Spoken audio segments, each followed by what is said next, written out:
ਜੀ ਕਹਿੰਦੇ ਹਨ ਕਿ ਛੋਟਾ ਵੀ ਬੰਦੇ ਦਾ ਤਜਰਬਾ ਨਹੀਂ ਹੈ ਕਿ ਯਾਰ ਛੋਟੀ ਉਮਰ ਦੇ ਵਿੱਚ ਐਡਾ ਵੱਡਾ ਕਾਰੋਬਾਰ। ਕੁਝ ਨਹੀਂ ਕੰਮ ਸ਼ਾਮ ਕਰਨਾ ਚਾਹੀਦਾ ਹੈ। ਬਿਜਲੀ ਫਿਰਨਾ ਤੁਹਾਨੂੰ ਪਤਾ ਜ਼ਿੰਦਗੀ ਦੇ ਪਾਉਂਦੀ ਕੰਮ ਸ਼ਾਮ ਕਰੋ ਆਪਣੇ ਨੁਕਸਾਨ ਦਾ ਕੋਈ ਨਾ ਫਾਇਦਾ ਹੈ।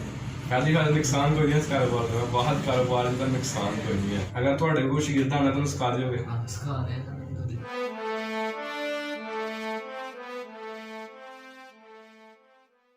अस्सलाम वालेकुम व्यूअर्स, उम्मीद करता हूँ आप सब दोस्त खैरियत से होंगे। आज हम आपके साथ एक नया बिजनेस आइडिया शेयर करेंगे। हेयर स्टाइल का कारोबार ये किस तरह होता है, कितने पैसों से होता है, इसके लिए कितना टाइम दरकार है और इसमें कौन कौन सी परेशानियाँ होती हैं, ये सारा कुछ जानेंगे। बाइस अगर आपने अभी तक हमारा चैनल सब्सक्राइब नहीं किया तो हमारे चैनल को सब्सक्राइब कर दें ताकि हमारी हर आने वाली वीडियो आपके लिए मुफीद साबित हो। चलते हैं बाइक की तरफ। अस्सलाम वालेकुम। वालेकुम सलाम। भाईजान की हाल है? ठीक माशाल्लाह। की ना अपना? रिजवान। रजवान भाई। रजवान भाई माशाल्लाह कौन सा काम कर रहे हो? हो गए कोई 5-6 साल उसमें का। माशाल्लाह। किस तरह ख्याल आया ਤੁਹਾਨੂੰ ਕਾਰੋਬਾਰ ਦਾ? उसमें भाई शौक से करना। माशाल्लाह। शौक किਵੇਂ ਆਇਆ? शौक है जी बस स्कूल छड़ चले मैं काम कर रहा। ਅੱਛਾ ਮਾਸ਼ਾल्लाह। ਕਿੰਨੀ ਦੇਰ ਤੁਸੀਂ ਕੰਮ ਸਿੱਖ ਲਿਆ ਸੀ? सीख लिया कि 2 साल से सीख लिया। 2 ਸਾਲਾਂ ਤੋਂ ਬਾਅਦ ਅਗੇ ਸ਼ਾਗਿਰਦੀ ਕੀਤੀ ਸੀ ਜਾਂ ਆਪਣਾ ਬਿਜ਼ਨਸ ਸਟਾਰਟ ਕਰ ਲਿਆ ਸੀ? नहीं अपना बिजनेस किया है।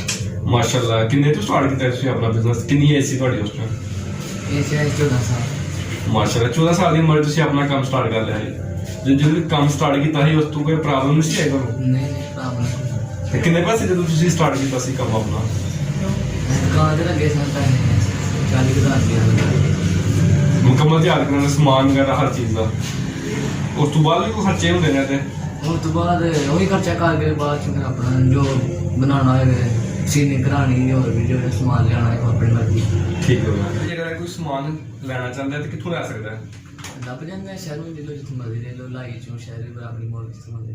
ਤੇ ਬਸ ਕਿੰਨਾ ਕੁ ਖਰਚਾ ਕਿੰਨਾ ਸਿਰਫ ਮਸ਼ੀਨਾਂ ਵਗੈਰਾ ਤੇ ਜਾਂ ਸਮਾਨ ਹੋਰ ਕਿਹੜਾ ਕਿਹੜਾ ਹੁੰਦਾ ਇਹਦੇ ਵਿੱਚ ਇਸਤੇਮਾਲ ਹੁੰਦਾ ਜਿਹੜਾ?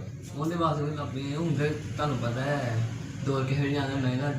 ਮੈਂ ਹੀ ਅਗਲੇ ਦਿਨ ਖੜਿਆ 700 ਰੁਪਏ 2 ਛਾਵਾਂ ਲੈਣੀਆਂ 3 ਪਹਿਲੇ ਸੇ ਸਮਾਨ ਨੇ ਹੁਣ ਬੜਾ ਮਹਿੰਗਾ ਹੋ ਗਿਆ। ਹੁਣ ਜੇ ਸਾਰੀ ਦੁਕਾਨ ਦਾ ਲਿਆਣਾ ਹੈ ਤਾਂ 30-40,000 ਰੁਪਏ ਦਾ ਹੁਣ ਨਹੀਂ ਮਤਲਬ ਕਿ ਨਾਰਮਲ ਕੋਈ ਇਹਦੀ ਸਪੈਸ਼ਲ ਜਗ੍ਹਾ ਹੈ ਕੁਰਸੀ ਵੀ ਆਮ ਦੁਕਾਨ ਤੋਂ ਜਾ ਕੇ ਸਮਾਨ ਲੈ ਸਕਦੇ ਹੋ? ਆਮ ਦੁਕਾਨ ਤੋਂ ਇੱਥੇ ਵੀ ਸਪਲਾਈ ਵੀ ਕਰਦੇ ਨੇ ਦੁਕਾਨਾਂ ਤੇ ਵੀ ਇਹ ਗੱਲ। ਇਸ ਕਾਰੋਬਾਰ ਦਾ ਕੋਈ ਇੱਕ ਨੁਕਸਾਨ ਦੱਸੋ। ਨੁਕਸਾਨ ਦਾ ਕੋਈ ਨਾ ਫਾਇਦਾ ਹੈ।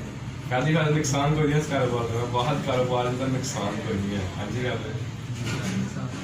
ਤੁਸੀਂ ਦੁਕਾਨ ਲੈ ਕੇ ਤੁਹਾਨੂੰ ਆਈਡੀਆ ਕਿੰਨੇ ਦਿੱਤਾ ਸੀ ਕਿ ਆਪਣਾ ਸਟਾਰਟ ਕਰ ਲਓ, ਸ਼ਾਗਿਰਦੀ ਨਾ ਕਰੋ ਜਾਂ ਇਸ ਬਾਰੇ? ਨਹੀਂ ਮੈਂ ਜੋ ਸਿੱਖ ਲਿਆ ਸੀ ਫਿਰ ਆਪਣੇ ਕਰਨਾ ਸੀ। ਮਾਸ਼ਾਅੱਲਾ। ਅੱਛਾ ਜਦੋਂ ਕਾਰੋਬਾਰ ਤੁਹਾਨੂੰ ਸਿੱਖ ਲਿਆ ਹੈ ਉਸ ਤੋਂ ਬਾਅਦ ਤੁਹਾਨੂੰ ਦੁਕਾਨ ਵੀ ਪਾ ਲਈ। ਦੁਕਾਨ ਫਿਰ ਚੱਲਦੀ ਕਿਸ ਤਰ੍ਹਾਂ ਦੀ? ਕੋਈ ਪ੍ਰੋਬਲਮ ਨਹੀਂ ਆਉਂਦੀ? ਕਹਿੰਦੇ ਹਨ ਕਿ ਛੋਟਾ ਵੀ ਬੰਦੇ ਦਾ ਤਜਰਬਾ ਨਹੀਂ ਹੈ ਕਿ ਯਾਰ ਛੋਟੀ ਉਮਰ ਦੇ ਵਿੱਚ ਐਡਾ ਵੱਡਾ ਕਾਰੋਬਾਰ। ਉਹ ਕਹਿੰਦੇ ਹਨ ਕਿ ਇਹ ਛੋਟਾ ਨੂੰ ਕਰਨੇ ਦਾ ਕੰਮ ਸ਼ਾਮ ਮੈਂ ਕਰਨਾ ਤੇ ਬਹੁਤ ਕਰਨਾ ਫਿਰ ਸ਼ਾਬਾਸ਼ ਦਿੰਦੇ ਹਨ ਮੁੰਡਾ ਕੰਮ ਕਰਨਾ ਐਂ ਛੋਟੀ ਉਮਰ ਦੇ ਜਦ ਸਿੱਖ ਲਿਆ। ਮਾਸ਼ਾਅੱਲਾ। ਤੁਹਾਡੀ ਉਮਰ ਦੇ ਬਹੁਤ ਸਾਰੇ ਲੋਕ ਜਿਹੜੇ ਨੇ ਪੜ੍ਹਦੇ ਵੀ ਨਹੀਂ ਹੈ ਤੇ ਬਹੁਤ ਸਾਰੇ ਵਿਹਲੇ ਨੇ, ਉਹਨਾਂ ਨੂੰ ਕੀ ਪੈਗਾਮ ਦੋਗੇ? ਕੁਝ ਨਹੀਂ ਕੰਮ ਸ਼ਾਮ ਕਰਨਾ ਚਾਹੀਦਾ ਹੈ।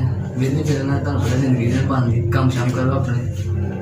ਅਗਰ ਕੋਈ ਕੰਮ ਸਿੱਖਣਾ ਚਾਹੇ ਤਾਂ ਕਿੰਨੀ ਦੇਰ ਸਿੱਖ ਸਕਦਾ ਹੈ? 2 ਸਾਲਾਂ ਦੇ ਸਿੱਖ ਆਪਣੇ ਜ਼ਹਿਨ ਜਿਹੜਾ ਗੱਲ ਹੋਣੀ ਚਾਹੀਦੀ। 2 ਸਾਲਾਂ ਤੋਂ ਬਾਅਦ ਉਹ ਆਪਣਾ ਕਾਰੋਬਾਰ ਸਟਾਰਟ ਕਰ ਸਕਦਾ ਹੈ। ਹਾਂ ਕਰ ਸਕਦਾ। ਤੇ ਵੈਸੇ ਕਿੰਨੇ ਬੰਦੇ ਪੈਸੇ ਬਾਅਦ ਚ ਕਮਾ ਲੈਂਦਾ ਹੈ?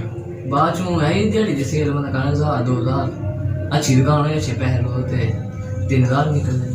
ਮਾਸ਼ਾਅੱਲਾ। ਇਹਦੇ ਵਾਸਤੇ ਕੋਈ ਜਗ੍ਹਾ ਮੈਟਰ ਕਰਦੀ? ਕੋਈ ਜਗ੍ਹਾ ਬਿਹਤਰ ਹੋਵੇ ਜਾਂ ਉਸ ਨਾਰਮਲੀ? ਨਹੀਂ ਅੱਡੇ ਚੋਂ ਜਗ੍ਹਾ ਸਹੀ ਹੈ ਨਾ ਮੇਨ ਰੋਡ ਤੇ ਹੋਣੀ ਚਾਹੀਦੀ। ਇਹ ਦੁਕਾਨ ਦਾ ਕਿਰਾਇਆ ਵਗੈਰਾ ਕਿੰਨਾ ਹੁੰਦਾ? ਦੁਕਾਨ ਦਾ ਕਿਰਾਇਆ ਜੇ ਸ਼ਹਿਰ ਲੈਣੀ ਤੇ ਉੱਥੇ 5000 ਹੁੰਦਾ 10,000 ਹੁੰਦਾ। ਜੇ ਪਿੰਡ ਥਾਂ ਲੈਣੀ ਹੈ ਤੇ 1500 2000 3000। ਬਿਹਤਰ ਕਿੱਥੇ ਰਹਿੰਦੀ ਹੈ, ਪਿੰਡ ਵਿੱਚ ਲਈਦਾ ਜਾਂ ਸ਼ਹਿਰ ਵਿੱਚ? ਨਹੀਂ ਸ਼ਹਿਰ ਦੀ। ਸ਼ਹਿਰ ਠੀਕ ਹੈ। ਤੁਸੀਂ ਪਿੰਡ ਦੀ ਕਿਉਂ ਬੈਠੇ ਹੋ? ਚਲੋ ਹੁਣ ਸਾਡਾ ਗੁਜ਼ਾਰੇ ਤੇ ਚੱਲਦਾ ਪਿਆ ਠੀਕ ਹੈ ਤੁਹਾਡੇ ਉੱਤੇ ਬੈਠੀ। ਮਾਸ਼ਾਅੱਲਾ। ਇਹਦੇ ਕੰਮ ਕਰਨੇ ਕੋਈ ਪ੍ਰੋਬਲਮ ਤਾਂ ਨਹੀਂ ਆਉਂਦੀ ਹੁਣ ਤੁਹਾਨੂੰ? ਨਹੀਂ ਕੋਈ problem ਨਹੀਂ। ਅਗਰ ਕੋਈ ਕਾਰੋਬਾਰ ਸਿੱਖਣਾ ਚਾਹੇ, ਕੰਮ ਸਿੱਖਣਾ ਚਾਹੇ, ਕਿਸ ਤਰ੍ਹਾਂ ਹੁੰਦਾ ਹੈ ਤਾਂ ਉਹਦੇ ਵਾਸਤੇ ਕੀ ਹੈ? ਉਹ ਸਿੱਖ ਲੈਣਾ ਚਾਹੀਦਾ ਹੈ ਕੰਮ ਵਾਲਾ ਠੀਕ ਹੈ ਜਿਹੜਾ ਪੱਕੇ ਥਲੇ ਸਕੂਲ ਦਾ ਕਰੋ ਸਿੱਖ ਕੇ। अगर थोड़े को शागिर्दां ने तो सिखा दियोगे? हाँ सिखा रहे हैं जनाब। हम तो आपको यही कहेंगे कि इस कारोबार में आने कारोबार बहुत अच्छा है। भाई से जानना सवाल, अगर आपके जहन में कोई सवाल है तो कमेंट करें, हम भाई से पूछ कर आपको जवाब मिलेंगे। उम्मीद करते हैं आपको ये इंटरव्यू पसंद आया होगा। अगर पसंद आया तो हमारे चैनल को लाइक कीजिएगा, शेयर कीजिएगा और सब्सक्राइब करना मत भूलिएगा।